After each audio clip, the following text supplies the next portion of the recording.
So, the student of hermetics need not lay aside any of his cherished scientific views regarding the universe. All he is asked to do is to grasp the underlying principle of the all is mind, the universe is mental, held in the mind of the all.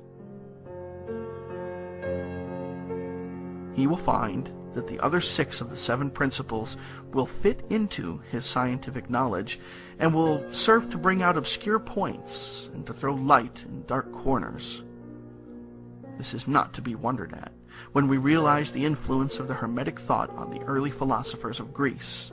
upon whose foundations of thought the theories of modern science largely rest. The acceptance of the first Hermetic principle, mentalism, is the only great point of difference between modern science and Hermetic students, and science is gradually moving toward the Hermetic position in its groping in the dark for a way out of the labyrinth into which it has wandered in search for reality. The purpose of this lesson is to impress upon the minds of our students the fact that, to all intents and purposes, the universe and its laws and its phenomenon are just as real, so far as man is concerned, as they would be under the hypotheses of materialism or energism. Under any hypothesis, the universe in its outer aspect is changing, ever-flowing, and transitory, and therefore devoid of substantiality and reality. But, and note the other pole of the truth, under any of the same hypotheses, we are compelled to act and live as if the fleeting things were real and substantial.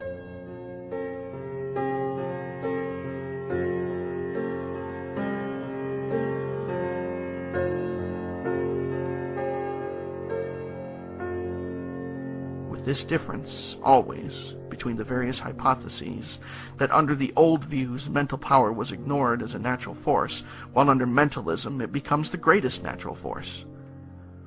And this one difference revolutionizes life to those who understand the principle and its resulting laws and practice. So, finally, students all, grasp the advantage of mentalism and learn to know, use, and apply the laws resulting therefrom. But do not yield to the temptation which, as the Kybalion states, overcomes the half-wise and which causes them to be hypnotized by the apparent unreality of things, the consequence being that they wander about like dream people, dwelling in a world of dreams, ignoring the practical work and life of man, the end being that they are broken against the rocks and torn asunder by the elements by reason of their folly. Rather, follow the example of the wise, which the same authority states, use law against laws, the higher against the lower, and by the art of alchemy transmute that which is undesirable into that which is worthy, and thus triumph. Following the authority, let us avoid the half-wisdom, which is folly, which ignores the truth that mastery consists not in abnormal dreams, visions, and fantastic imaginings or living, but in using the higher forces against the lower, escaping the pains of the lower planes by vibrating on the higher. Remember always, student, that transmutation, not presumptuous denial, is the weapon of the master. The above quotations are from the Kybalion and are worthy of being committed to the memory by the student. We do not live in a world of dreams,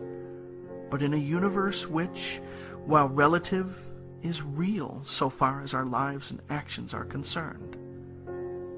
Our business in the universe is not to deny its existence, but to live, using the laws to rise from lower to higher, living on, doing the best that we can under the circumstances arising each day, and living, so far as possible, to our highest ideas and ideals. The true meaning of life is not known to men on this plane,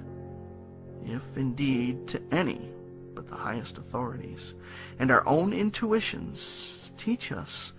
that we will make no mistake in living up to the best that is in us so far as possible, and realizing the universal tendency in the same direction in spite of apparent evidences to the contrary. We are all on the path, and the road leads upward ever, with frequent resting places. Read the message of the Kybalion, and follow the example of the wise, avoiding the mistake of the half-wise, who perish